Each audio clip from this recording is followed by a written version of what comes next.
كويس. انا قصدي يا كابتن ان الورق كتير يا سيف انا عندي ما عندكش مشكله، انا عارف الورق كتير، بس مثلا انا لعيب كوره مطلوب مني اكون كويس، فانا نزلت كنت كويس، لقيت نفسي بعدت ماتش 4-0 ما بلعبش ماشي، بس انا بقى في بعد الماتش الاقي مثلا راجل المدير الفني ما تزعلش يا حازم ولا يهمك انا اسف مثلا معلش حصل ظروف، فابتدي العلاقه تبقى، بس الواضح من وليد ان هو متضايق. انا مش بقول على فكره يعني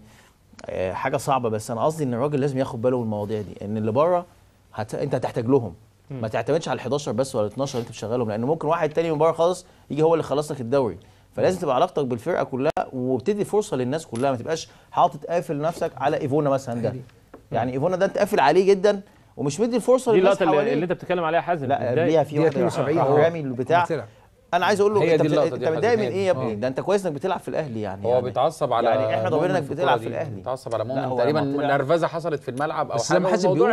حازم بيقول هو معترض بشكل عام، هو معترض بشكل مبالغ، انت لازم تحمد ربنا انك بتلعب اساسا، راجل مديك فرصه كبيره عن لعيبه احسن، يعني انا شايفها في لعيبه اعظم منه زي عماد متعب ده قاعد بره اهو قاعد له، بصوا ده متضايق ان هو طالع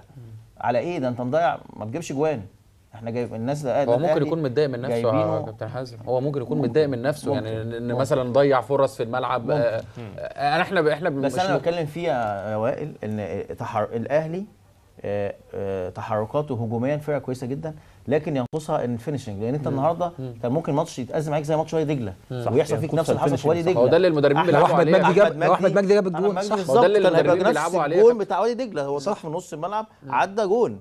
فانت هتعيش في نفس الازمه دي طول ما انت بيجي لك فرص وتضيع، كل ما انت بتجيك فرص وتضيع، لازم يبقى عندك اللعيبه اللي يخلي الاهلي يكسب فترات كان بيكسب فيها ايام وائل وكده ايه، ان عنده عماد متعب قدام على طول اي حاجه تك جون، كان عنده فلافيو تك جون ما بيضيعش كتير، يجيب واحد وينام بقى عليه الماتش كله، ممكن يقول لك لا ما بيلعبش كويس بس بيكسب لانه بيجيب الجون وينسى انك تعرف تجيب جون فيه، فهي دي تفضل طول ما انت معلق الماتش